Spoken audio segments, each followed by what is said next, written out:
Okay, हम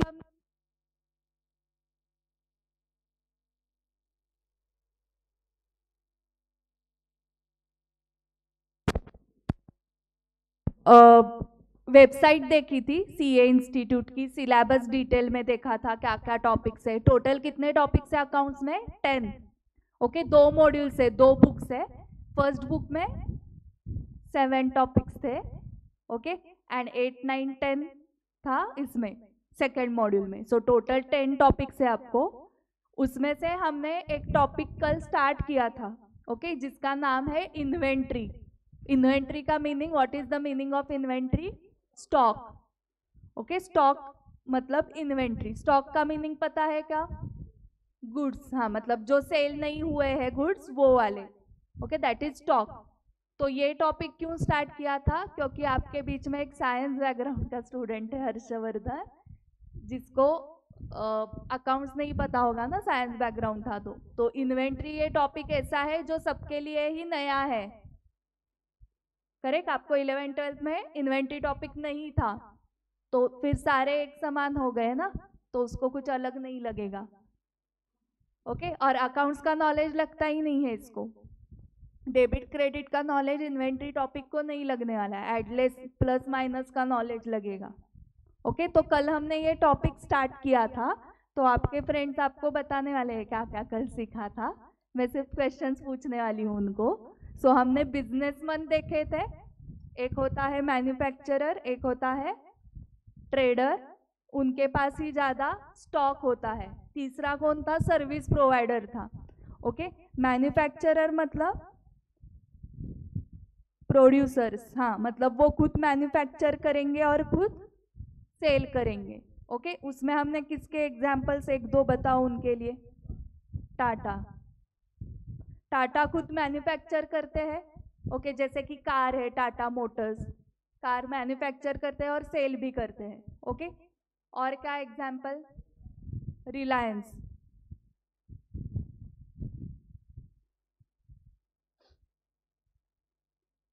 रिलायंस का क्या?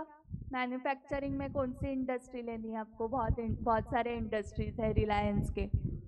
क्लोथिंग, ऑयल, क्लोथिंग में भी है रिलायंस। रिलायंस ट्रेंड पता होगा आपको, मॉल, तो खुद मैन्युफैक्चर करके सेल कर रहे हैं। क्लोथिंग में हुआ, ऑयल में हो गया, सर्विस प्रोवाइडर्स में। बट सर्विस प्रोवाइडिंग का भी लेते नहीं हमें, स्टॉक से रिलेटेड, इसलिए एक प्रोडक्ट का ही बताओ कुछ। वो जैसे चितळे बंधु कल एग्जाम्पल लिया था स्वीट मार्केट का, वो खुद मैन्युफैक्चर करते हैं और सेल करते हैं। स्वीट मार्केट बहुत सारे खुद मैन्युफैक्चर ही करते हैं। ओके, आपके आजू बाजू में भी जो स्वीट के शॉप देखते हो वो खुद मैन्युफैक्चर ही करते हैं। सो मैन्युफैक्चरर मतलब क्या समझा आपको? एंड दूसरा होता है ट्रेडर, वो खुद मैन्युफैक्चर करता है क्या? नहीं, वो सिर्फ क्या करता है?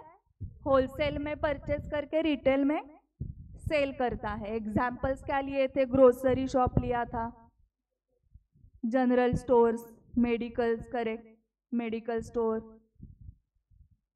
Malls, correct. सो मॉल्स में आप जाते हो, वहां पर बहुत सारे अलग अलग ब्रांड के शॉप्स रहते हैं। ओके, तो मॉल्स वाले लोग सिर्फ सेलिंग का काम कर रहे हैं। एंड जो ऑनलाइन प्लेटफॉर्म्स है वो ट्रेडर नहीं है, वो कौन है? एजेंट्स है। जैसे कि हमने देखा अमेजॉन, कल एग्जाम्पल लिया था अमेजॉन का। ओके, फ्लिपकार्ट वगैरह आपको ज्यादा पता होंगे क्या क्या ऑनलाइन प्लेटफॉर्म्स है। तो वो कौन है? वो ट्रेडर नहीं है, वो कौन है? एजेंट है।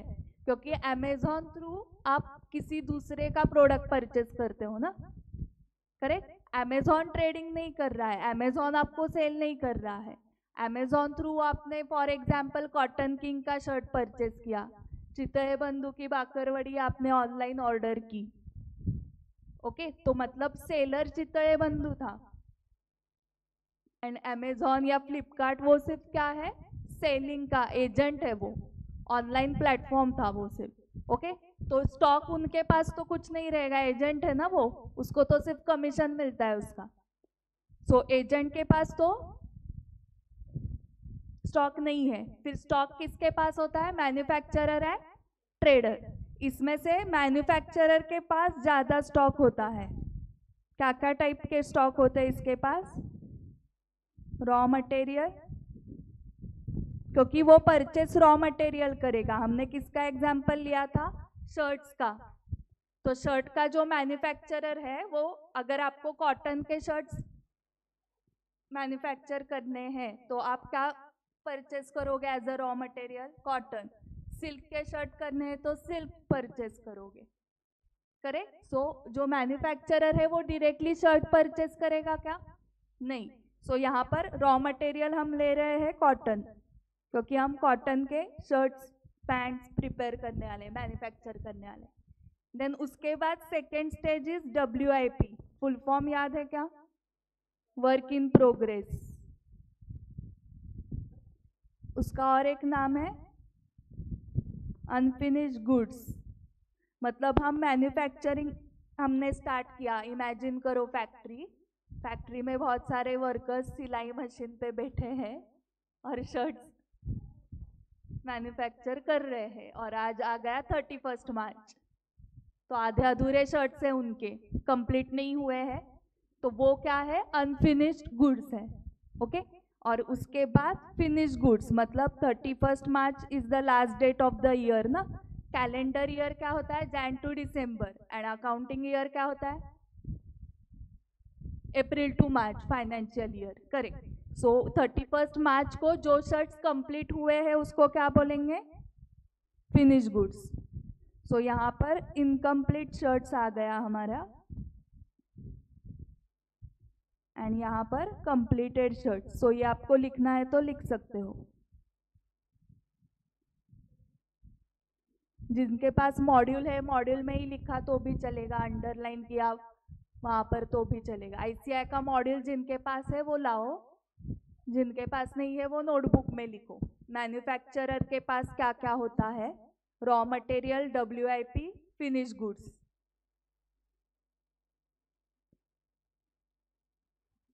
ऑनलाइन स्टूडेंट्स, आवाज आ रहा है क्या आपको?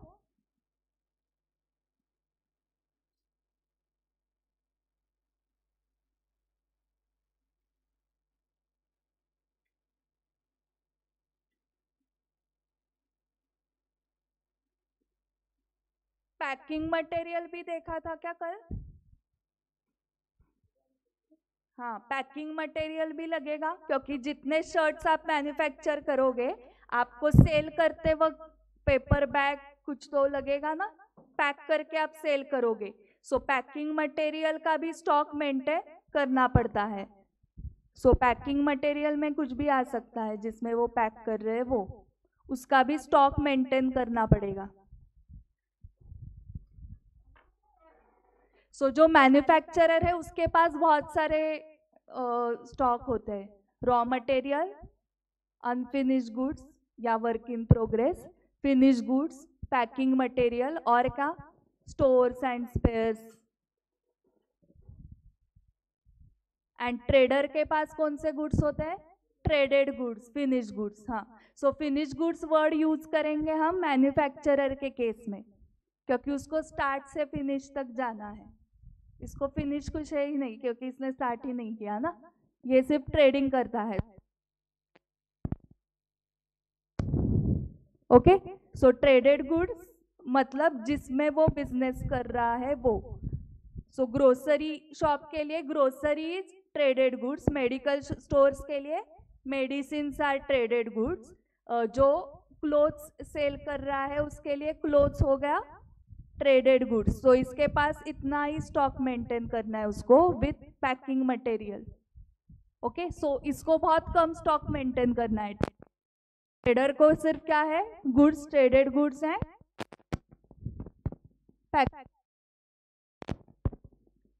क्लियर है?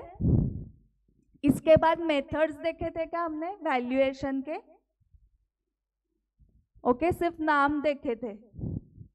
ओके, बहुत सारे मेथड्स है to value closing stock. Okay, closing stock मतलब ईयर एंड का स्टॉक, एंड वही नेक्स्ट ईयर ओपनिंग स्टॉक बन जाता है। ओके, सो स्टॉक कैसे निकालते हैं? स्टॉक उसके लिए गोडाउन में जाके आपको फिजिकली काउंट करना पड़ता है। सो अगर हम शर्ट्स का बिजनेस ही हम कंटिन्यू करने वाले हैं इस टॉपिक के लिए, तो शर्ट का बिजनेस है हमारा, तो हमारे गोडाउन में जितने भी शर्ट्स बाकी है 31 मार्च को जाके गोडाउन में चेक करना है, उसको फिजिकली काउंट करना है, तो जितने शर्ट्स है उतना आपका स्टॉक है। ओके, सो वो आपको क्वांटिटी मिल गई। फॉर एग्जांपल 1000 शर्ट्स है आपके गोडाउन में, तो वो क्वांटिटी हुई, बट आपको स्टॉक किधर लिख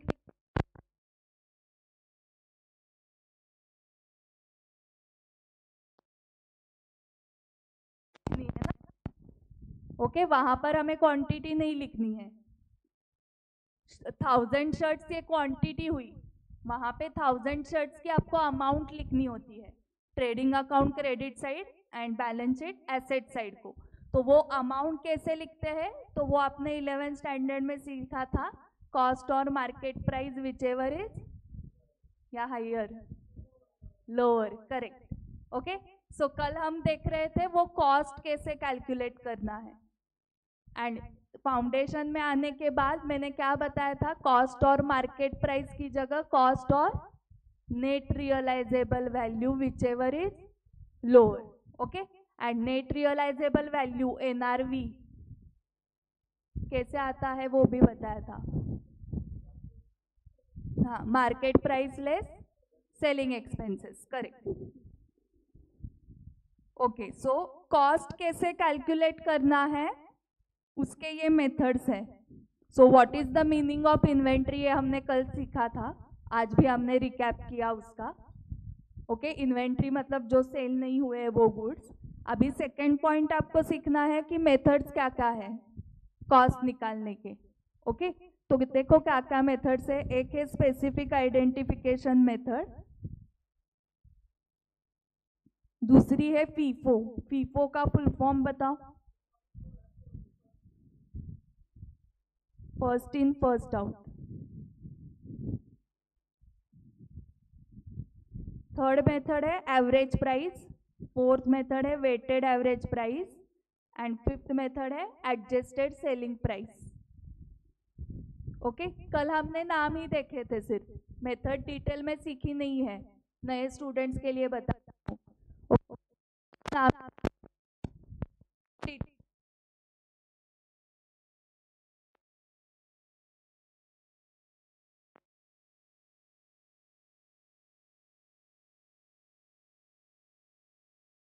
को भी फर्स्ट एवरेज प्राइस,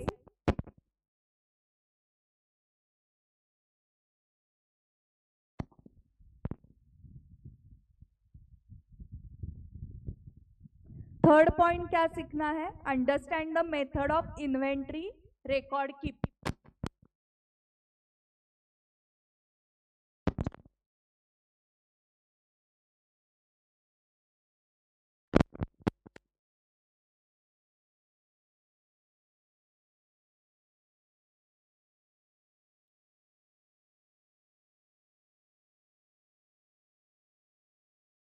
मैंने देखा ही नहीं गोड़ा कितने शर्ट्स है।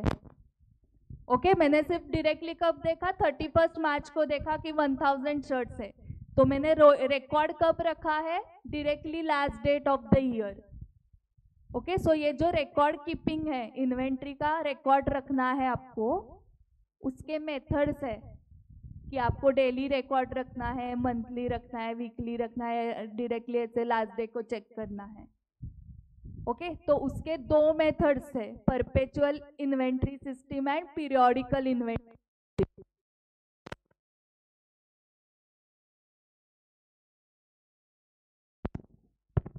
सो ये हमें सीखना है। ऊपर कौन से 5 मेथड्स है, कॉस्ट कैसे कैलकुलेट करना है इन्वेंट्री की, और अभी जो बताया मैंने उसमें रिकॉर्ड कैसे रखना है। ओके, डेली आपको शर्ट्स काउंट करने हैं, मंथली काउंट करने हैं, वीकली करने हैं, या लास्ट डे को करना है, उसको क्या बोलते हैं, methods of inventory record keeping. Okay, and comprehend word का मीनिंग क्या बताया था, टू अंडरस्टैंड। अंडरस्टैंड, इंट्रिकसीज मतलब difficulties relating to inventory taking. Inventory taking मतलब हाँ, फिजिकल काउंटिंग, मतलब गोडाउन में जाके हम फिजिकली काउंट करेंगे ना, फिजिकल काउंटिंग। ओके आपकी आर्टिकलशिप होती है, पता है ना आपको सबको, 2 साल सीए के अंडर काम करना है, उसमें आपको ये फिजिकल इन्वेंट्री काउंटिंग करने को मिलेगा गोडाउन में जाके। ओके मेरे टाइम मैंने मोटर का किया हुआ है, मतलब कार के जो स्पेयर पार्ट्स होते हैं ना उसका फिजिकल काउंटिंग किया हुआ है। तो बहुत सारे मोर देन 1000 स्पेयर पार्ट्स होते हैं एक कार बनाने के लिए, उतने स्पेयर पार्ट्स का काउंटिंग किया हुआ है, मतलब नट बोल्ट से लेके बड़े बड़े डोर तक। ओके तो आपको एक्सपीरियंस मिलेगा ही, हर चार्टर्ड अकाउंटेंट के पास ये स्टॉक टेकिंग का काम रहता ही है, जिसमें फिजिकली जाके हमें काउंटिंग करना है।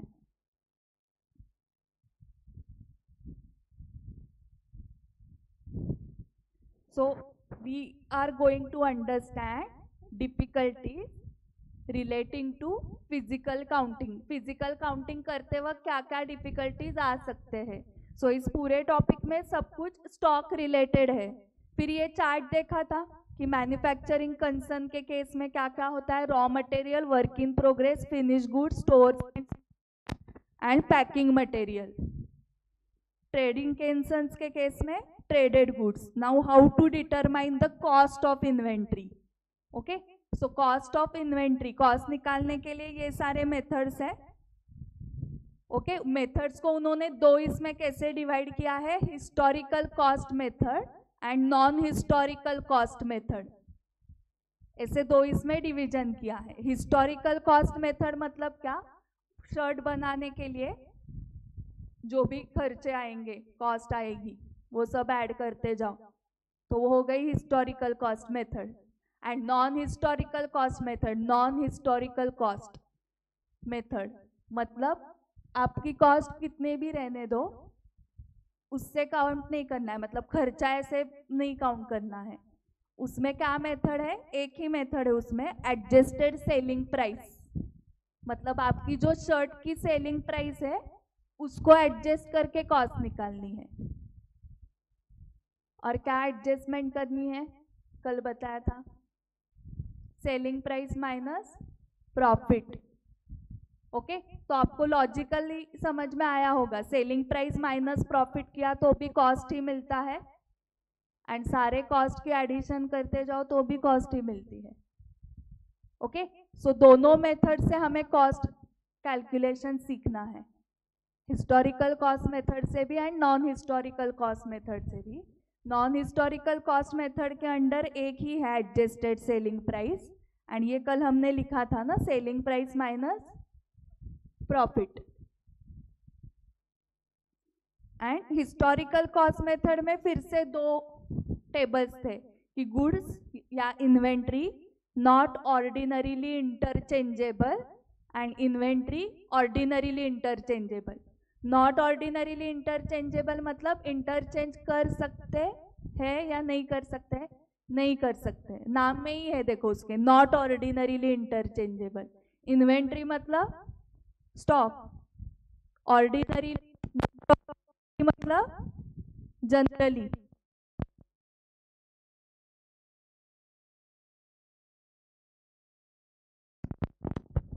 इन्वेंट्री है ना, एग्जाम्पल्स याद है आपको कल,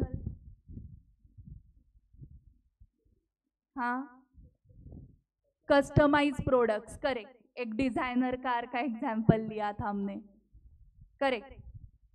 सो फॉर एग्जाम्पल उस डिजाइनर कार, नॉर्मल कार्स जो होते हैं, फॉर एग्जाम्पल आपने कौन सी भी तो कार बताओ, इनोवा, इनोवा, सारे इनोवा सेम ही होते हैं, बट आपने स्पेसिफिक कुछ कस्टमाइजेशन बताया, जिस डीलर से आपने लिया है, हमें दूसरों जैसी इनोवा नहीं दिखनी चाहिए हमारी, उसमें कुछ पेंट करना है और डिजाइन करना है।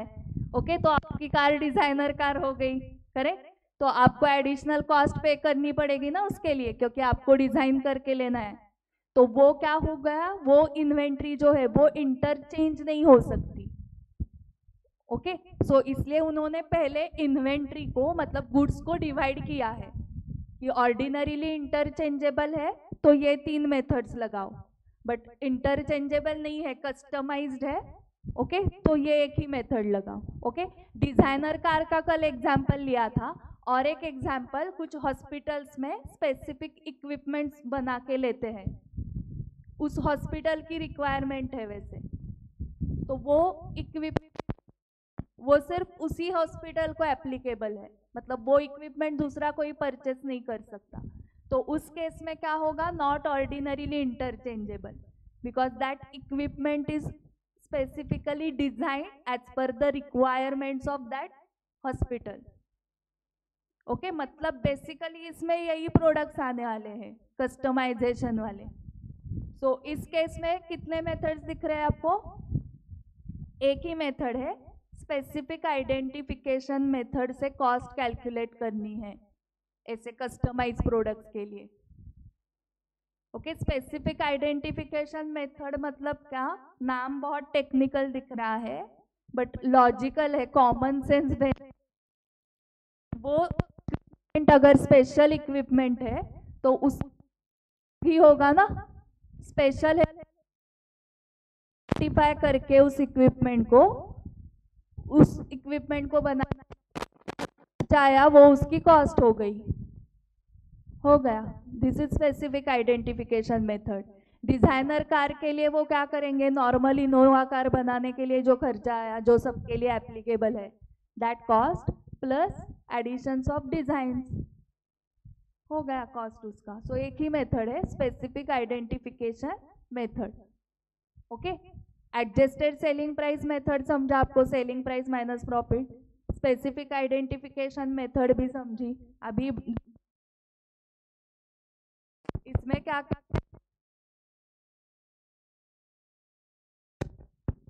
FIFO, LIFO and weighted average में as per law, as per accounting standard कौन सा अलाउड नहीं है, LIFO।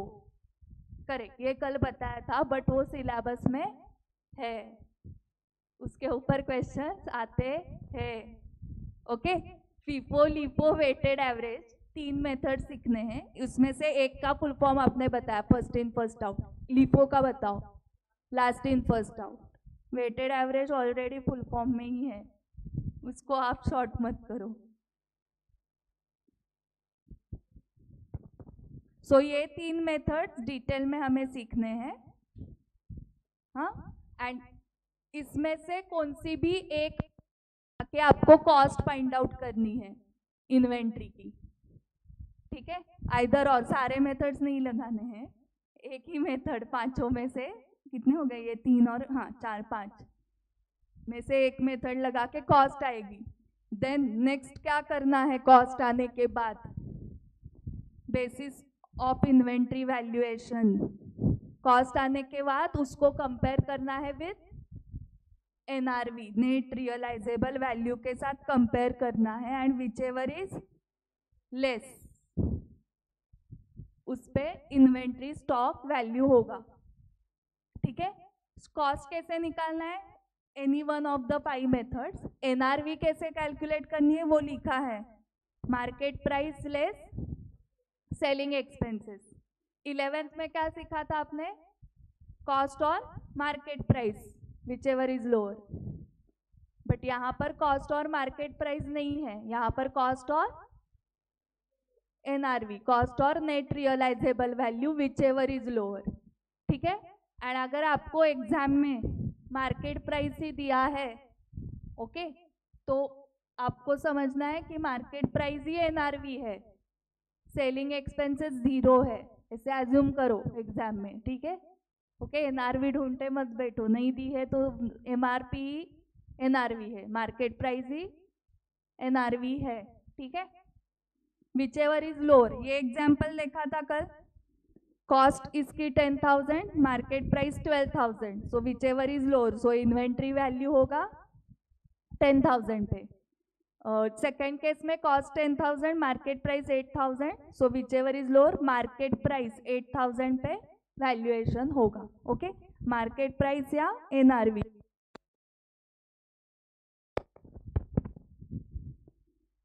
Okay so basic questions में वो क्या करेंगे, आपको कॉस्ट भी देंगे एनआरवी भी देंगे, आपको सिर्फ क्या करना है, विच एवर इज लोअर। ये बेसिक क्वेश्चंस हुए। एडवांस क्वेश्चंस में कॉस्ट भी आपको कैलकुलेट करनी है, एनआरवी दी जाएगी एंड देन कंपेयर करो, एंड उसकी एडवांस लेवल कॉस्ट भी आपको कैलकुलेट करनी है, एनआरवी भी आपको ही कैलकुलेट करनी है, and then whichever is lower का रूल लगाना है। ओके, सो फाउंडेशन लेवल पे क्या आएगा बताओ, एडवांस आएगा ना, ऐसे दोनों देंगे और आप सिर्फ विच एवर इज लोअर, तो वो फर्स्ट स्टैंडर्ड का स्टूडेंट भी बताएगा इसमें से लोअर कौन सा है।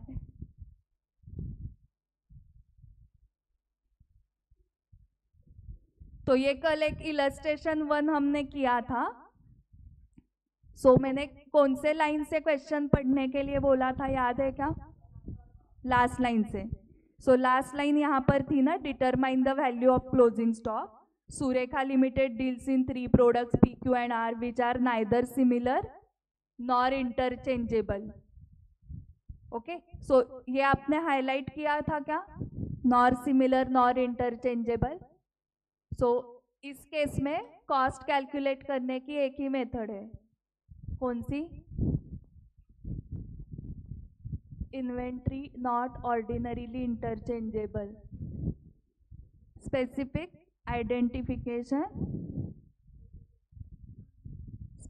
Identification method. ये एक ही मेथड लगेगी कॉस्ट कैलकुलेट करने की।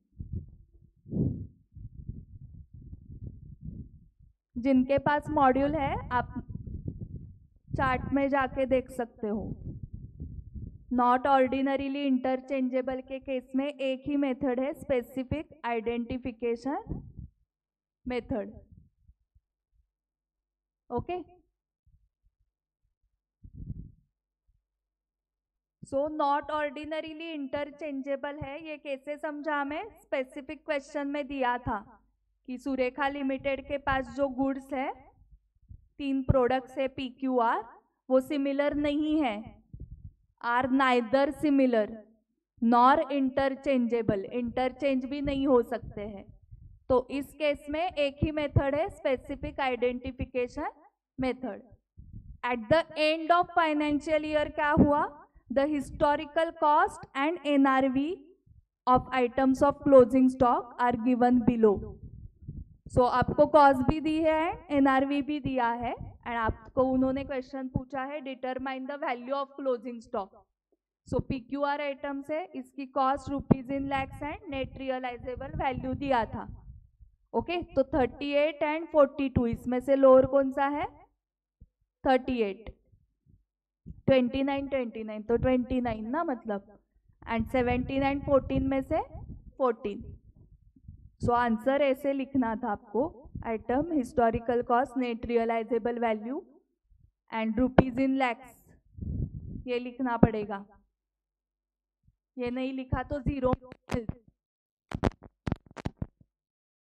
आंसर करेक्ट है फिर भी 0 मार्क्स मिलेंगे। ये आंसर आया आपका 81 एंड रुपीज इन लैक्स लिखा नहीं है, इसलिए 0 मार्क्स मिलते हैं। CA एग्जाम है, BCom नहीं है,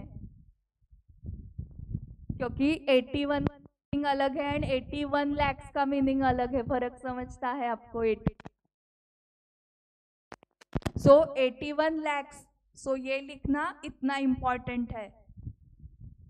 एंड थर्ड कॉलम में उन्होंने वैल्यूएशन दिया है, लिस्ट ऑफ कॉस्ट और NRV। सो इसका 38 आया, इसका 29, इसका 14। ओके, सो इलस्ट्रेशन 1 कल हमने सॉल्व किया था, ओरली ही सॉल्व किया था।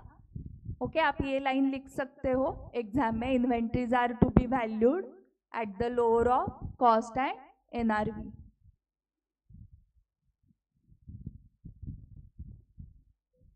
एंड यहाँ पर क्या दिया है देखो, inventories are usually written down to NRV on item by item basis and the value of closing stock is determined as under. मतलब हर एक प्रोडक्ट का कॉस्ट एंड NRV कंपेयर करना है। आपके पास जितने भी प्रोडक्ट्स है, ग्रोसरी शॉप वाले के पास बहुत सारे प्रोडक्ट्स रहते हैं, अराउंड 100 प्रोडक्ट्स है, तो हर प्रोडक्ट का आपको ऐसे कंपैरिजन करना है, कॉस्ट और NRV which ever is lower. Okay जिसके पास सिर्फ शर्ट्स है, एक ही है, तो उसके लिए इजी है, एक ही प्रोडक्ट है, शर्ट ही सेल करता है वो सिर्फ। जिसके पास बहुत सारे मोर देन 1000 प्रोडक्ट्स है, उसको विच एवर इज लोअर ऐसे करना पड़ेगा। क्लियर हुआ यहाँ तक? ये कल सब हमने देखा था, आपको याद आया क्या? सिस्टम्स देखे थे। सिस्टम्स में perpetual system and periodical system.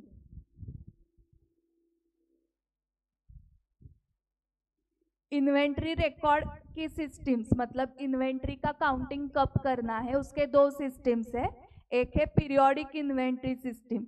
Periodic inventory system में आपको फिजिकली काउंटिंग करना है। Periodic inventory system is a method of ascertaining inventory by taking an actual physical count or measure or weight of all the inventory items on hand at a particular date on which inventory is valued.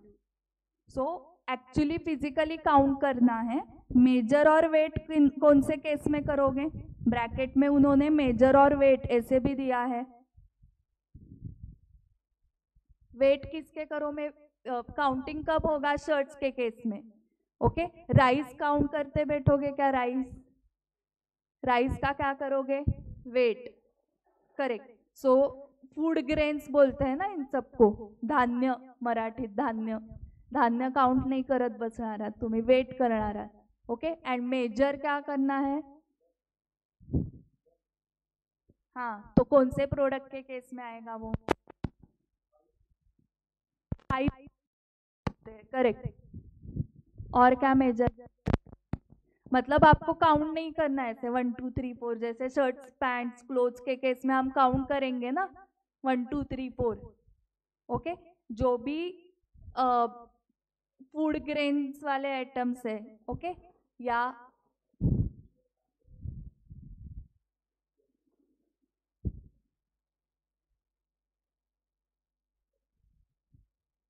Fruits and vegetables के case में भी हम counting ही करेंगे, वहां पर wait भी कर सकते हैं। आइदर और होगा, दोनों हो सकता है, वेट भी हो सकता है या काउंट भी हो सकता है। ओके और क्या है? मेजर में फैब्रिक बोल रहे थे तुम, वाइब्स बोल रहे थे। करेक्ट। जो लिक्विड फॉर्म में होगा उसका क्या करोगे? Oil, milk. हाँ हाँ लीटर, मतलब आप क्या कर रहे हो? उसको मेजर कर रहे हो। करेक्ट। सो इसलिए मतलब वो इन्वेंट्री का बोल रहे हैं, आइदर आपको काउंट करना पड़ेगा 1 2 3 4 या वेट करना पड़ेगा उसका। ओके या मेजर करना पड़ेगा। लिक्विड फॉर्म वाले प्रोडक्ट्स आप सेल करते हो तो मेजर करना पड़ेगा, या फैब्रिक, पाइप्स।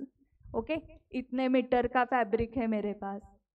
ओके जो फैब्रिक सेल करते हैं उनको वैसे इन्वेंट्री काउंट करनी पड़ेगी, मेजर करनी पड़ेगी। और वेट वाला आपको समझा, फ्रूट्स वेजिटेबल्स या हमने फूड ग्रेन्स जो होते हैं वो वेट में किया जाता है। करेक्ट। ग्रोसरी शॉप में आप जाते हो, बहुत सारे फूड ग्रेन आइटम्स आप वेट करके ही लाते हो। करेक्ट। तो फिजिकली ऐसे काउंटिंग आपने किया तो उसको बोलोगे आप पीरियोडिक इन्वेंट्री सिस्टम। इसका और एक नाम भी बताया था, फिजिकल इन्वेंट्री सिस्टम, क्योंकि इसको फिजिकली काउंट करते हैं।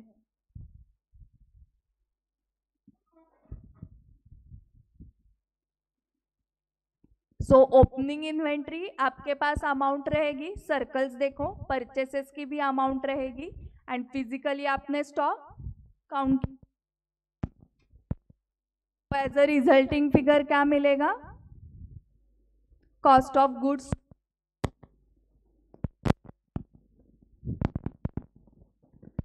सो ये कैसे किया?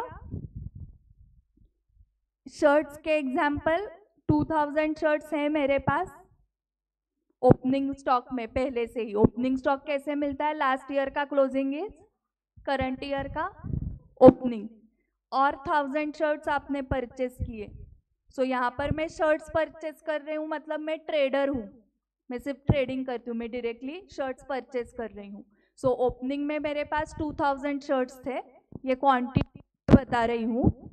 फिर हमने कितने 1000 शर्ट्स और परचेस किए एंड गोडाउन में जाके आप फिजिकली काउंट करोगे, क्योंकि आपने को रिकॉर्ड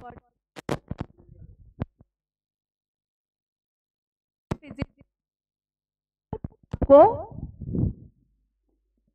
कितने शर्ट्स काउंट किया आपने? 1500 शर्ट्स आपके गोडाउन में है। ओके, सो मैंने साइंस क्या दिए हैं समझे आपको?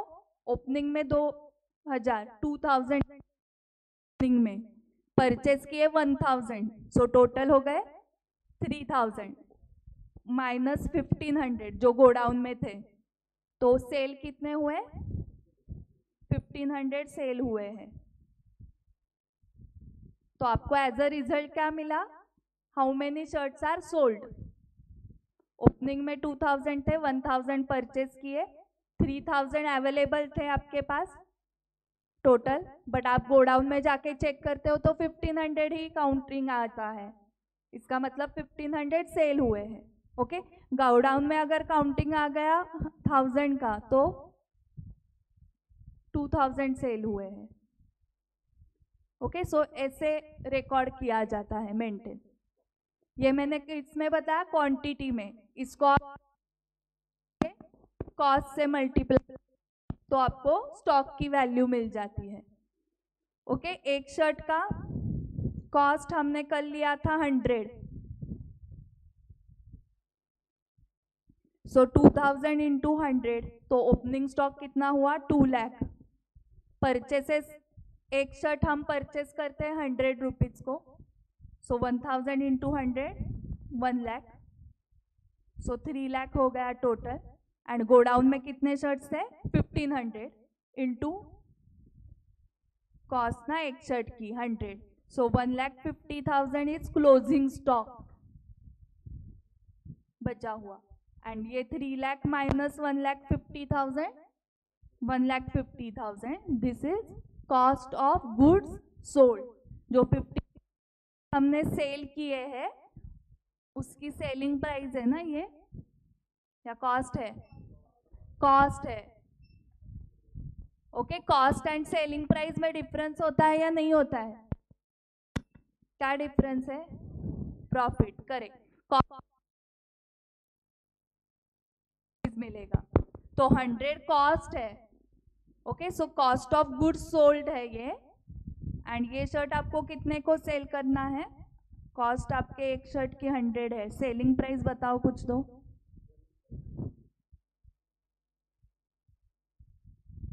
लड़कियां 200 को सेल कर रही है और तुम 120 को, इसलिए मैंने मेजॉरिटी का लिया। ओके, उनको बार्गेनिंग की आदत है ना, 200 से वो 120 तक आते हैं।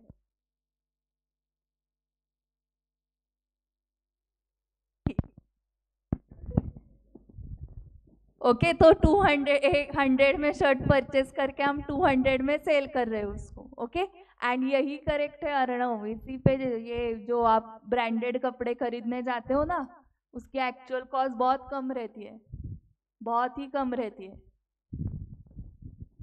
सो आपने डिफरेंस देखा होगा, ऑनलाइन 150 में भी शर्ट मिलता है आपको, और ब्रांडेड 1500, 2000, 3000 का भी एक शर्ट, 5000 का भी एक शर्ट मिलता है। सो उसमें बहुत प्रॉफिट मार्जिन रहता है। ओके, सो इसमें प्रॉफिट कितना कमा रहे हैं हम? 100 का प्रॉफिट कमा रहे हैं। हाँ, सो यहाँ पर ये जो 1500 शर्ट्स है इंटू 200 करना पड़ेगा, वो हो गई आपकी सेल्स की अमाउंट।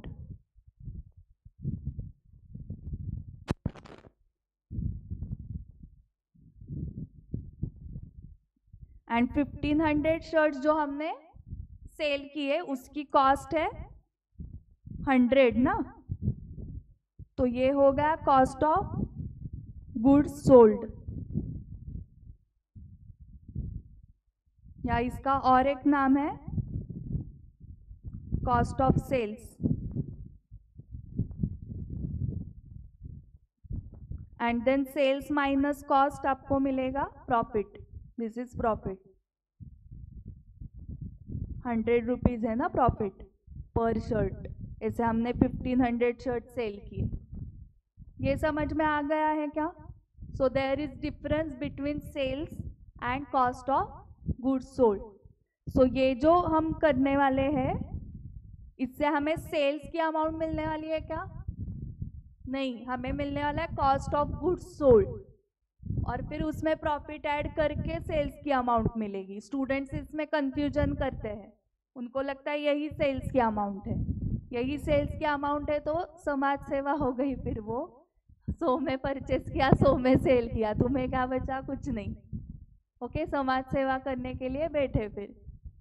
ओके, बिजनेसमैन प्रॉफिट के लिए बिजनेस कर रहा है, करेक्ट। सो ये सेल्स की अमाउंट नहीं हो सकती, इसमें आपको प्रॉफिट ऐड करना पड़ेगा।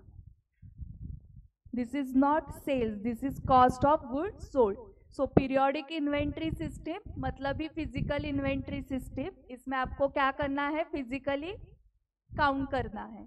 And opening stock plus purchases minus closing stock is equal to cost of goods sold.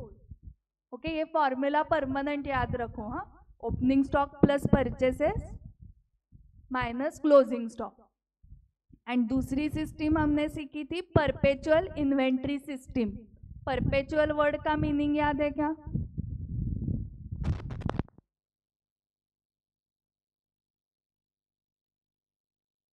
मतलब after purchase and after every sale count करना है स्टॉक को। परचेस किया, इमीडिएटली काउंटिंग करना है। कुछ एक आइटम सेल किया, इमीडिएटली काउंट करना है। सो एक एग्जांपल, ग्रोसरी शॉप में हम सोप साबण सेल करते हैं। ओके, सो हमारे पास 20 सोप्स है। ओके, एक सेल कर दिया हमने। ओके, इमीडिएटली काउंट किया, 19 है अभी सोप्स। ओके, और 4 हमने सेल कर दिया, अभी 15 सोप्स है। और 10 परचेस किया, अभी 25 सोप्स है। So after every purchase and sale हम क्या कर रहे हैं? इन्वेंट्री देख रहे हैं कितनी है। ओके, ऊपर के सिस्टम में क्या किया था? पीरियोडिक में फिजिकली काउंट किया था 31 मार्च को, not after every purchase and sale. But perpetual में क्या है? After every purchase and sale we are going to calculate inventory. तो ये परपेचुअल सिस्टम हो गई। So perpetual inventory system is a system of recording inventory balances after each receipt. Receipt मतलब purchase, and after each receipt and issue. Issue मतलब sale. So इसमें कैसे किया जाता है? सिस्टम बेस्ड इन्वेंट्री किया जाता है। सो कंप्यूटर में आजकल सॉफ्टवेयर्स मिलते हैं, इन्वेंट्री कीपिंग के सॉफ्टवेयर, इन्वेंट्री रिकॉर्ड मेंटेन करने के सॉफ्टवेयर। सो उसमें सिर्फ हमें डेटा डालना है। आपने परचेस किए सोप्स, तो कितने परचेस किया? 100 किए, तो सिस्टम में डाल दो 100 परचेस किए। सेल हो गया, कस्टमर आ गए, सोप्स दे दिए, सिस्टम में डाल दो 5 सोप सेल हो गए, 4 सोप सेल हो गए, और वो ही आपको रिजल्ट देगा कितने सोप्स बाकी है। फिर जो सिस्टम ने आपको रिजल्ट दिया है कि फॉर एग्जांपल 20 सोप्स बाकी है, ऐसे सिस्टम बोल रहा है कंप्यूटर सॉफ्टवेयर थ्रू, तो आपको फिजिकली चेक करना पड़ेगा कि एक्चुअल में 20 सोप्स है क्या। अगर है तो ठीक है, मैच हो रहा है। मैच नहीं हो रहा है तो ज़्यादा है फिजिकली, फॉर एग्जांपल कंप्यूटर बता रहा है 20 सोप है और फिजिकली है, तो कहाँ पर प्रॉब्लम हो सकता है? कुछ रिकॉर्ड मेंटेन नहीं किया, मतलब सेल हुए 5 सोप्स बट एंटर ही नहीं किए ना वो कंप्यूटर में, इसलिए वो 25 दिखा रहा है। या 5 सोप्स आए थे, परचेस किए थे, और वो एंटर ही नहीं किए, एंट्री डाली ही नहीं, 5 सोप्स परचेस किए उसकी, इसलिए वो 20 दिख रहा है और फिजिकली 25 है। एंड उल्टा हुआ तो मतलब सिस्टम 20 सोप्स दिखा रही है और फिजिकली 18 ही मिले, तो 2 सोप्स कहाँ पर गायब हुए? हाँ, सेल रिकॉर्ड नहीं किया या चोरी हुआ। Okay, so loss by theft वाला जो favourite final accounts of sole proprietor में था ना वो adjustment, loss by fire, loss by theft. Okay, ये लॉस बाय थेफ्ट। ओके, सो चोरी हो गया या से रिकॉर्ड नहीं किया, मतलब ऐसे एक्यूरेसी है या नहीं वो चेक करना पड़ता है परपेचुअल में। पीरियोडिकल में चेक करना ही नहीं पड़ता है, क्योंकि पीरियोडिकल में फिजिकली काउंट करने के बाद हम सिस्टम में डालते हैं कि 1000 शर्ट्स काउंट किए फिर डाल दिए। ओके, इसके हमें क्या कैलकुलेट करना है, देखो इसके सर्कल्स कैसे है। 2000 शर्ट्स है ओपनिंग में, परचेस किए 1000 शर्ट्स एंड सेल किए 1500 शर्ट्स, ये सिस्टम ने बताया, सॉफ्टवेयर ने। सो बाकी है 1500 shirts. So as a result हमें यहाँ पर क्या मिल रहा है, closing stock as a result मिल रहा है। ओके, एंड वहां पर एज अ रिजल्ट क्या मिल रहा था, कॉस्ट ऑफ गुड्स सोल्ड। ये डिफरेंस है। अभी इसका ये क्वांटिटी में बताया मैंने, इसको ही आप 100 से मल्टीप्लाई करोगे तो ओपनिंग स्टॉक कितना हुआ, 2 lakh, purchases 1 lakh, cost of goods sold 1,50,000। So closing stock आ गया 1,50,000। डिस्टिंक्शन देखो क्या है, दोनों में क्या डिफरेंस है। Periodic system, this system is based on physical verification, physically count करना है। And perpetual inventory system, it is based on book records. Okay, so पहले पुराने जमाने में जब कंप्यूटर्स नहीं थे तब रिकॉर्ड कहाँ पर रखते थे, बुक में। करेक्ट करेक्ट, सो बुक्स में रिकॉर्ड रखते थे ना, मतलब नोटबुक इमेजिन करो और उसमें इमेजिन करो ना कॉलम्स की, ओपनिंग में सोप्स थे, एक कॉलम हुआ परचेसेस का कॉलम, सेल का column.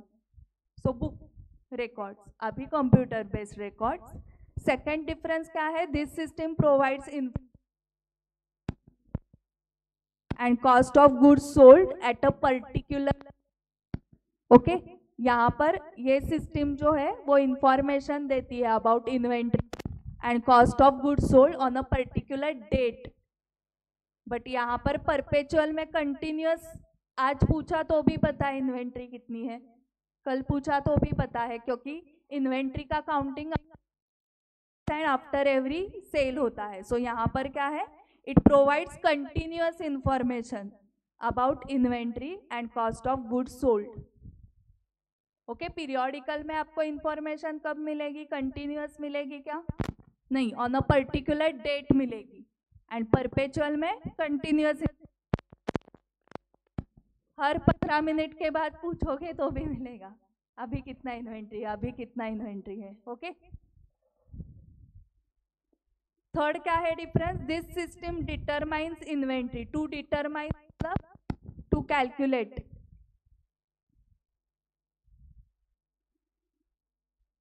This system determines inventory मतलब this system calculate inventory and takes cost of goods sold as a residual figure. Residual underline करो, रिमेनिंग, रिमेनिंग मतलब हमें क्या मिल रहा था, कॉस्ट ऑफ गुड्स सोल्ड मिल रहा था ना पीरियोडिक में, क्योंकि फॉर्मूला क्या था, सर्कल्स याद करो, opening stock plus purchases minus closing stock, जो फिजिकली काउंट किया था वो।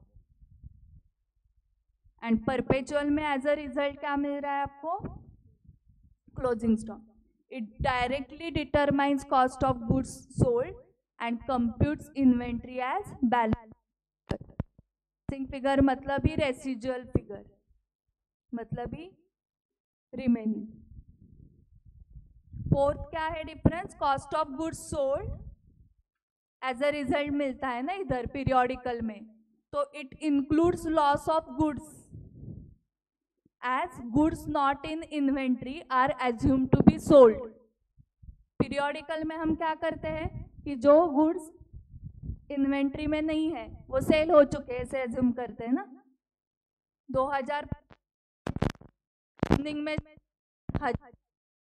किए तो 3000 थे, 1500 काउंट किया गोडाउन में है, सो बाकी का 1500 क्या एज्यूम किया, सेल हुआ है, बट उसमें लॉस भी हो सकता है, loss by fire, loss by theft. So इसलिए वो क्या बता रहे हैं, cost of goods sold include loss of goods as goods not in inventory are assume to be sold. जो इन्वेंट्री में नहीं है, जो गोडाउन में नहीं है, 1500 नहीं थे ना, टोटल 3000 थे परचेज किए, टोटल 3000 थे, उसमें से गोडाउन में 1500 ही दिख रहे हैं, मतलब बाकी के 1500 सेल हुए, ऐसे एज्यूम किया था। तो जो सेल हुए ऐसे एज्यूम किया हमने 1500, उसमें ही क्या इंक्लूड है, loss of goods as goods, as मतलब because goods not in inventory are assume to be sold. जो इन्वेंट्री में नहीं है उसको हमने एज्यूम किया है वो सोल्ड है। एंड परपेचुअल में क्या हो रहा है, देखो, closing inventory includes loss of goods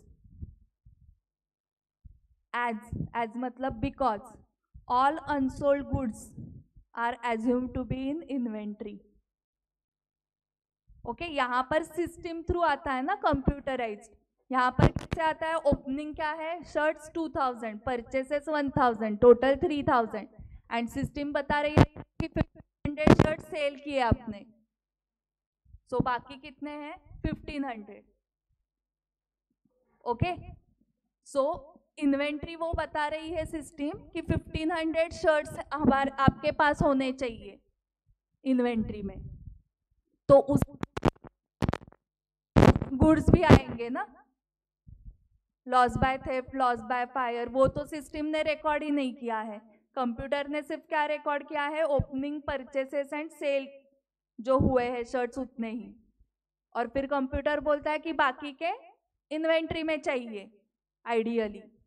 अभी कुछ लॉस हुआ नहीं, loss by theft, loss by fire कुछ हुआ नहीं, तो लॉस 0 है, तो बाकी इन्वेंट्री है। सो ये पॉइंट समझ में आ गया क्या, फोर्थ वाला थोड़ा। ओके, एज एज वर्ड का मीनिंग, एज म्हणजे बिकॉज, म्हणून। फिर under this method inventory possible, and इधर दिया है inventory control can be exercised under this system.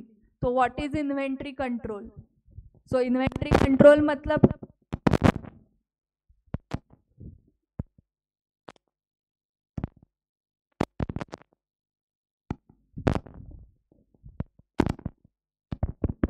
Hello, आप शॉप में गए शर्ट परचेस करने के लिए, ठीक है, और आपने वहां पर फोटोज में देखा था ब्लू कलर का शर्ट, और आपने वहां पर पूछा,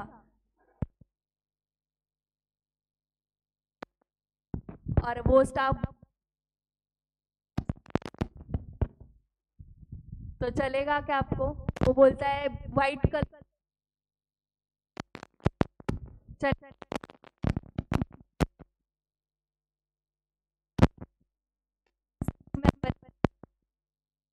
अवेलेबल, आप लोगे क्या डबल एक्सेल वाला, आपके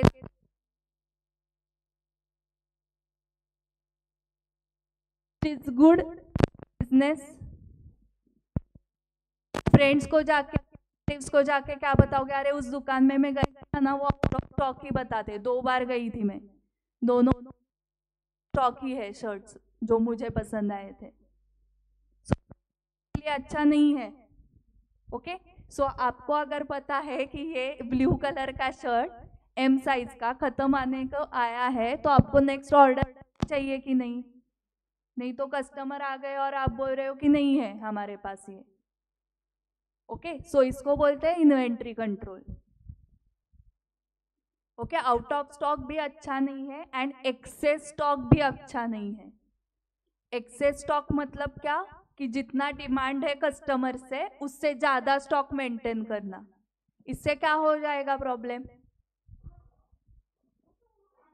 फैशन इंडस्ट्री है, आउट ऑफ गया उस टाइप का तो लेते, करेक्ट, बट आपके पास अभी एक्सेस स्टॉक है ना, तो उसका कुछ तो करना पड़ेगा, 4 शर्ट्स पे ये 1 शर्ट फ्री में लेके जाओ, डिस्काउंट ऐसे देने पड़ेंगे। जिसको फैशन के साथ कुछ लेना देना नहीं है वो खरीद लेगा, अरे चलो मेरा है डिस्काउंटेड इसमें, ओके, शर्ट्स के केस में हुआ, बट जो पेरिशेबल गुड्स है, मतलब क्या, फूड, फ्रूट्स, वेजिटेबल्स, आपने एक्सेस परचेस करके रखा है, एक्सेस स्टॉक लिया है, खराब हो जाएंगे।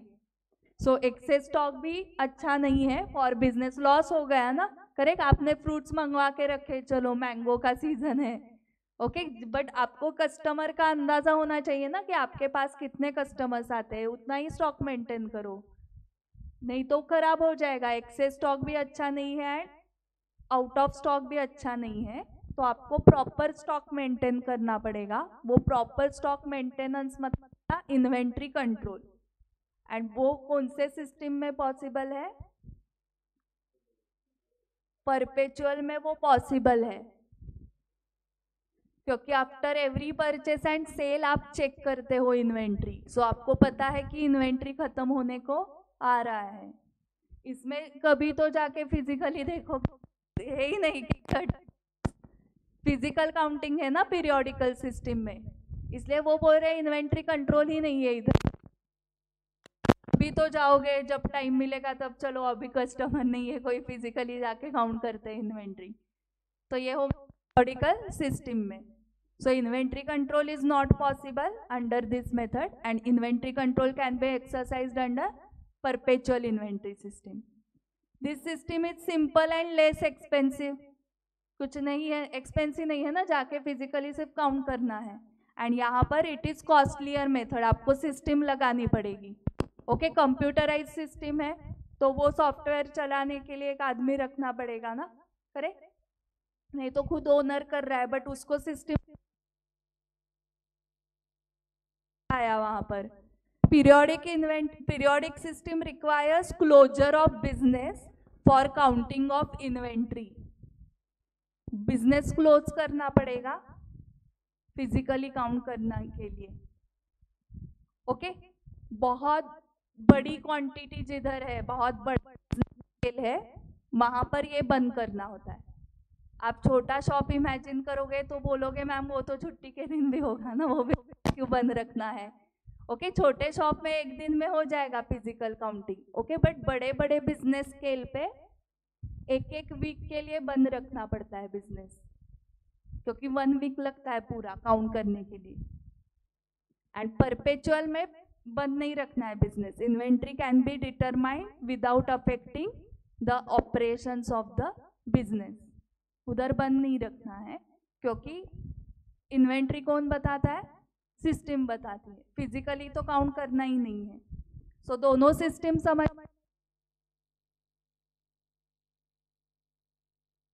बिजनेसमैन के लिए कौन सी अच्छी है? पीरियोडिकल, एंड बड़े बिजनेस के लिए परपेचुअल, करेक्ट। ओके, अभी 10 मिनट ब्रेक लो, देन कंटिन्यू करते हैं। अभी कॉस्ट आज डिटेल में मेथड सीखने हैं, स्पेसिफिक आइडेंटिफिकेशन मेथड एक हो गई है, आज फीफो डिटेल में सीखेंगे, FIFO first in first out.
Okay, FIFO का full form first in first out. So ये तो फुल फॉर्म हुआ, और मीनिंग क्या है? जो पहले परचेस किया है हाँ वो पहले सेल करो। फर्स्ट इन फर्स्ट आउट, सो जो पहले परचेस किया है वो पहले सेल कर दिया, तो स्टॉक में कौन सा वाला रहेगा? लेटेस्ट वाले प्रोडक्ट्स रहेंगे ना। सो इलस्ट्रेशन 2 पहले ओरली देखो क्या करना है। अगेन लास्ट लाइन में क्वेश्चन है, calculate the value of closing inventory. illustration 2, a manufacturer has the following record of purchases of a condenser which he uses while manufacturing radio sets. So radio sets उस product है, and उसके लिए एक raw material लगता है condenser. Okay, सो condenser के purchases का record दिया है आपको। 4 दिसंबर डेट को 900 यूनिट्स परचेस किए थे, कितने रेट में? 50 रुपीज पर यूनिट। 10 दिसंबर को नेक्स्ट परचेस किए थे 400 यूनिट्स, 55 रेट हो गया। 4 दिसंबर को रेट था 50 रुपए कंडेंसर का, अभी वो 10 दिसंबर को 55 हो गया। 11 दिसंबर को फिर से परचेस किए 300, तब रेट 55 ही था। 19 दिसंबर को 200 क्वांटिटी परचेस की, तब और बढ़ गया 60 हो गया रेट। बट 28 दिसंबर को 47 पे रेट आ गया, तब कितना परचेस किया था? 800 यूनिट्स परचेस किए थे। तो ये आपको रिकॉर्ड दिया है परचेसेस का, ठीक है। सो टोटल परचेसेस वो बोल रहे 2600 पूरे मंथ में कंडेंसर्स परचेस किए थे। चेक करो टोटल, आपको कैलकुलेटर अलाउड है, पता है ना? सीए के एग्जाम्स में कैलकुलेटर अलाउड है। ओके, मैं दाखव एक मिनट तुझा। इस टाइप का कैलकुलेटर आप परचेस कर सकते हो कैसियो का। ओके, जिसमें क्या क्या फंक्शंस है? जीटी फंक्शन है, M plus, M R C, M minus वाला। साइंटिफिक कैलकुलेटर अलाउड नहीं है। ओके, कैसियो 12 डिजिट्स वाला, समझ में आ गया? ये एक बार कैलकुलेट करो, 900 प्लस 400 1300 प्लस 300 1600 प्लस 200 1800 प्लस 800 हो गया 2600, एंड आगे दिया है 600 units were issued during the month of December till 18th December. Calculate the value of closing inventory. So 2600 purchase किए, उसमें से 1600 इशू किए, तो बचे कितने? 1000 स्टॉक में। ये क्वांटिटी हो गई, एंड हम कौन सी मेथड लगा रहे हैं? फीफो मेथड से हम कॉस्ट निकालने वाले हैं, मतलब फर्स्ट इन फर्स्ट आउट।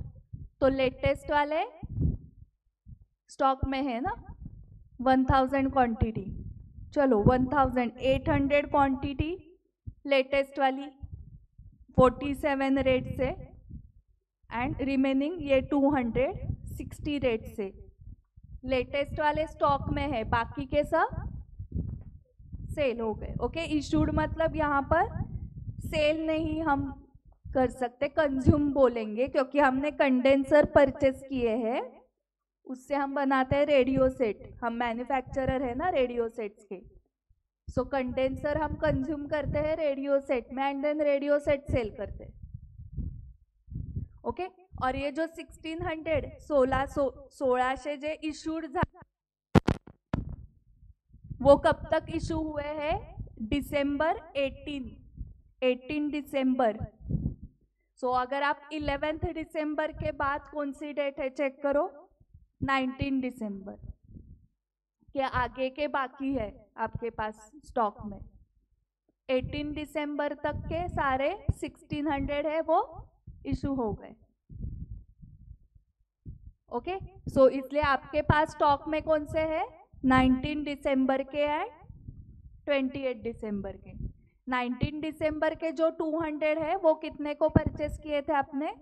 60 को, एंड 28 दिसंबर के 800 यूनिट्स 47 से। सो ये मल्टीप्लाई करो जिनके पास कैलकुलेटर है, 200 इंटू 60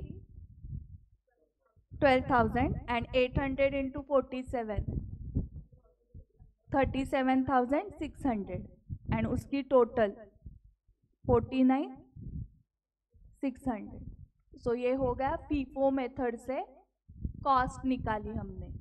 सो आज तीसरी मेथड भी सीखी हमने FIFO. So the closing inventory is 1000 units and would consist of, उस 1000 यूनिट्स का बाइफर्केशन कैसे है, 800 units of 28 December and 200 units of 19 December. 800 eight the rate of 47, 200 eight the rate of 60. Okay. जो नेक्स्ट मेथड है LIFO, उसका full form है last in first out and ये as per law allowed नहीं है, फिर भी सिलेबस में है इसलिए सीखो. ये इलॉजिकल भी है. लास्ट इन फर्स्ट आउट मतलब क्या, देखो जो लास्ट इन आया मतलब जो लेटेस्ट आया वो फर्स्ट आउट, वो पहले सेल करो. तो ऐसे लेटेस्ट वाला आप सेल करते रहे तो स्टॉक में सब पुराना रहेगा ना, और वो खराब ही हो जाएगा, वो सेल के लिए आएगा ही नहीं ना. हमेशा आप लेटेस्ट वाला ही परचेस करके सेल कर रहे हो. तो आपका टेस्टिंग है अभी कि इसी क्वेश्चन को अगर हम लीफो से करेंगे तो क्या होगा बताओ. स्टार्टिंग के पुराने बच जाएंगे ना, मतलब 4 दिसंबर और 10 दिसंबर का बच जाएगा स्टॉक में पुराना वाला, क्योंकि नया वाला तो इशू कर दिया हमने 1600.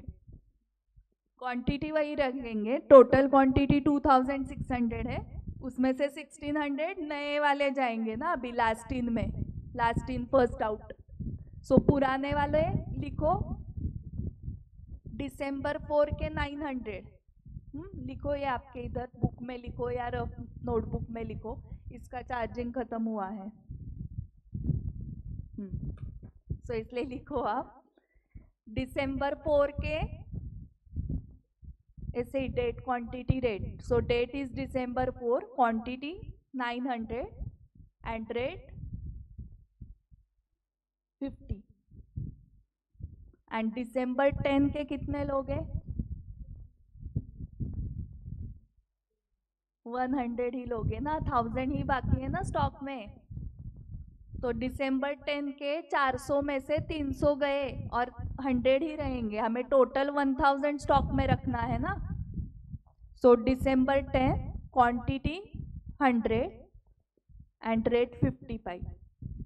100 क्यों लिया, टोटल 1000 करनी है, उसमें से दिसंबर 4 में 900 हो गए हैं. सो दिसंबर 10 के सिर्फ 100 ही लोगे, स्टॉक में 1000 ही क्वांटिटी रहेगी ना. 2600 टोटल है, उसमें से इशू कितने किए, 1600 किए हैं. सो 2600 माइनस 1600, सो 1000 ही स्टॉक में है. सो जो 1000 है उसका बाइफर्केशन किया आपने. सो मल्टीप्लाई करो, जिनके पास कैलकुलेटर है, 900 इंटू 50 वो 45,000 हो जाएगा एंड 100 इंटू 55 वो 5,500 हो जाएगा and then total 50,500. So LIFO method से अगर आप कैलकुलेट करोगे इन्वेंट्री तो 50,500 आ रहा है.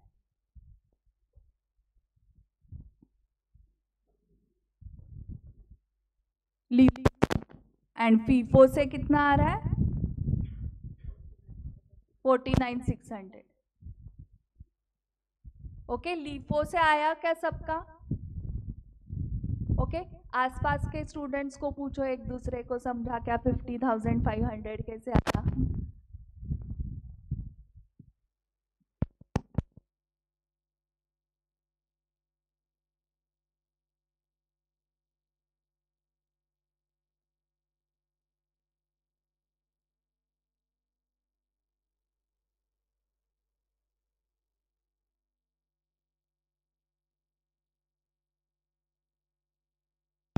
सो फीफो से कितना आ रहा है, 49,600.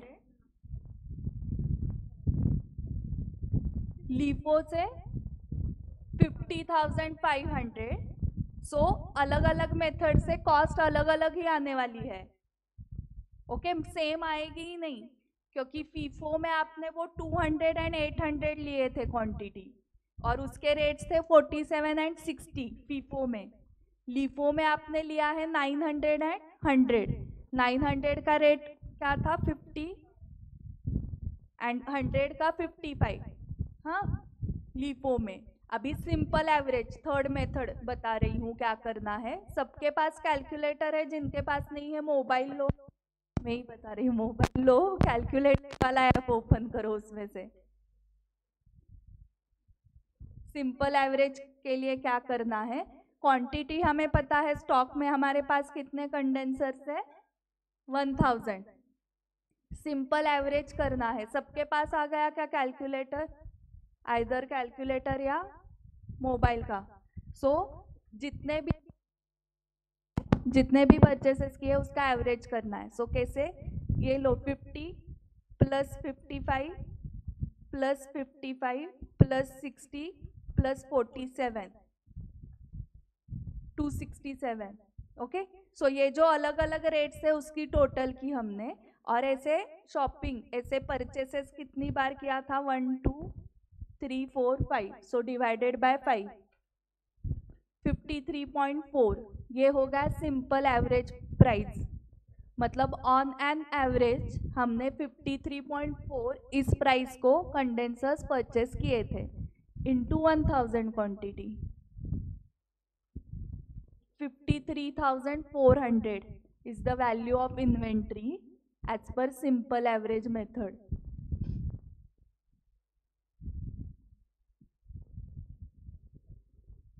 ओके, 50 प्लस 55, ये 55 फिर से लेना है,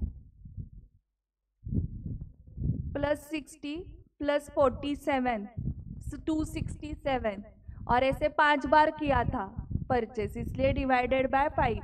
10 बार किया होता तो डिवाइडेड बाय 10, 4 बार परचेस किए होते तो डिवाइडेड बाय 4, ऐसे।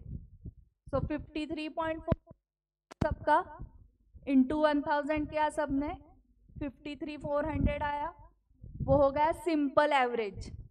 किसी को वेटेड एवरेज आता है क्या? क्वांटिटी इंटू रेट करना होता है उसके लिए। Okay, so quantity into rate 900 into 50 करो। हाँ, 900 इंटू 50 45,000। इसको m प्लस करो या लिखो नोटबुक में वो अमाउंट, सबकी एडिशंस करनी है बाद में। सो m प्लस किया। वेटेड एवरेज के लिए दूसरा भी लो, 400 इंटू 55 22,000। m प्लस कर सकते हो, मतलब कैलकुलेटर में ही एडिशंस हो जाती है, या ऐसे लिख के रखो नोटबुक में। पहला 45,000 लिखा, दूसरा 22,000 लिखा, तीसरा 300 इंटू 55 16,500, उसको m प्लस करो। देन 200 इंटू 60 12,000, उसको m प्लस करो। एंड 800 इंटू 47 37,600, उसको m प्लस करो। एंड इन सबका टोटल 1,33,100। इधर तक आ गए टोटल तक, divided by quantity, total quantity 2,600। 1,33,100 divided by 2,600, 51.19।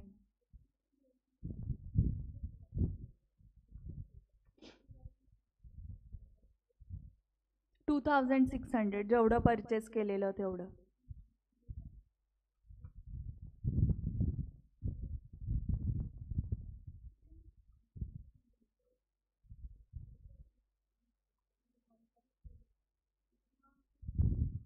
आलं ना?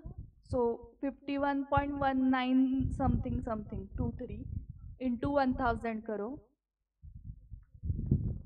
51,190 राउंड ऑफ कर दिया है उन्होंने, 192 है वो करेक्ट, बट उन्होंने 51,190 किया है।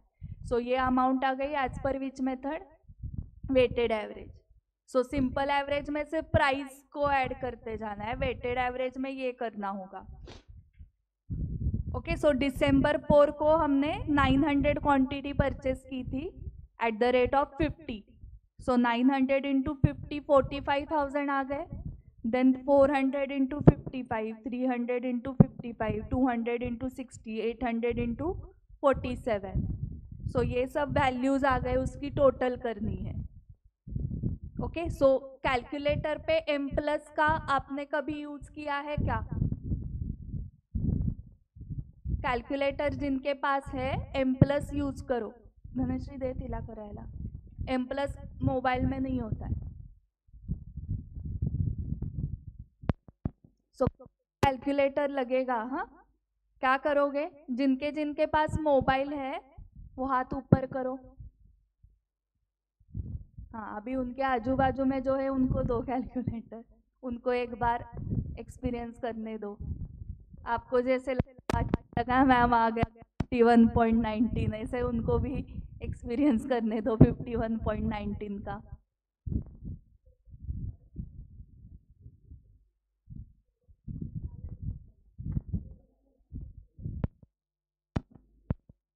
Nine 900 into 50 is equal to m plus. Then 400 into 55 is equal to m plus. 300 into 55 is equal to m plus. 200 into 60 is equal to and m plus. 800 into 47 is equal to m plus. And then MRC. MRC करने के बाद 1,33,100 आएगा divided by 2,600 quantity.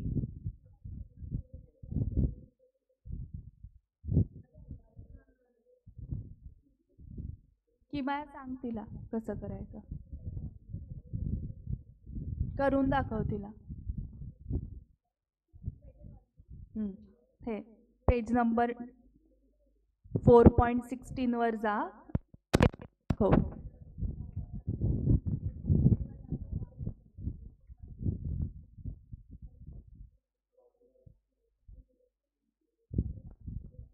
Online students का आ गया क्या?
Okay, और trick बता रही हूँ, जीटी वाला, ये वाला हो गया क्या, एमआरसी वाला?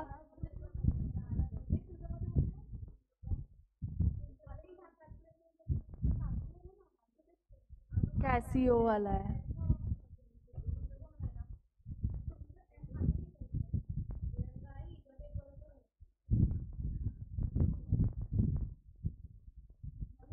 सबका कैसीओ का ही है क्या कॅल्क्युलेटर? कुठला आहे? पण तरी येतं आहे ना, दाखव.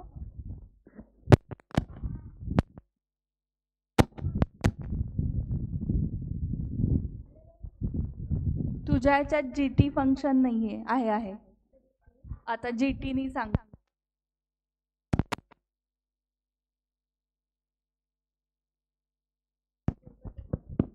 एमआरसी से हो गया क्या, आया क्या?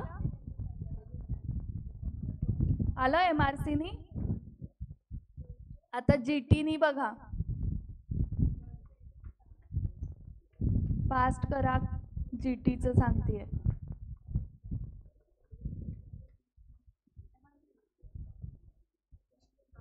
आलं ना? हां, 1,33,100 पर्यंत पोचलात का? डिवायडेड बाय 2,600 पण करायचं आहे पुढे. 51.19 इंटू 1000, 51,900, 51,190. ओके. ओंकार काय करतोय? एम प्लस वालं. हां,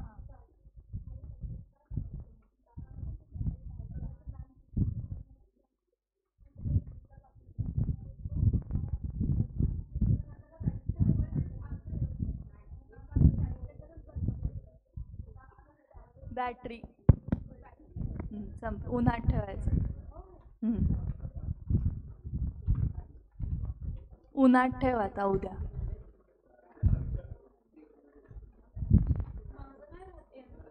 काय कुठलं आहे तुझं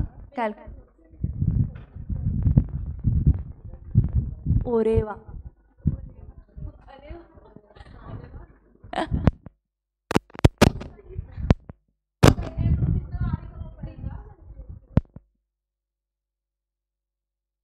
जीटीचं सांगायला तुम्ही सगळ्यांनी लक्ष द्यायला पाहिजे ना इकडे. ओके, 900 लो कैलकुलेटर पे into 900 into 50 is equal to 45,000 आ गया क्या? नेक्स्ट डायरेक्टली करो, 400 इंटू 55 इज इक्वल टू 22,000 आ गया.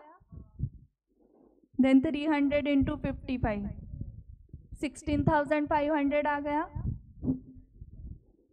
200 इंटू 60 12,000 आ गया.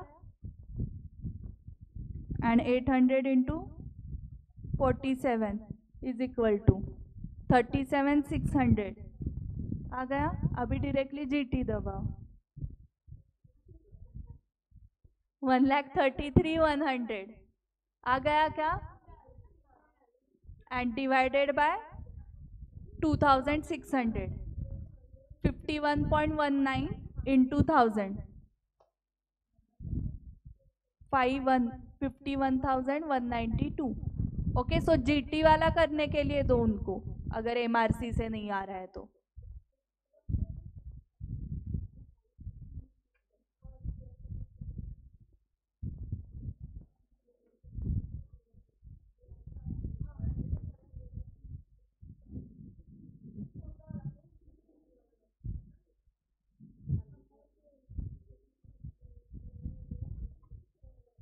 बाकी के कंसेप्ट्स हम कल सीख रहे हैं. हाँ, इसकी प्रैक्टिस करो.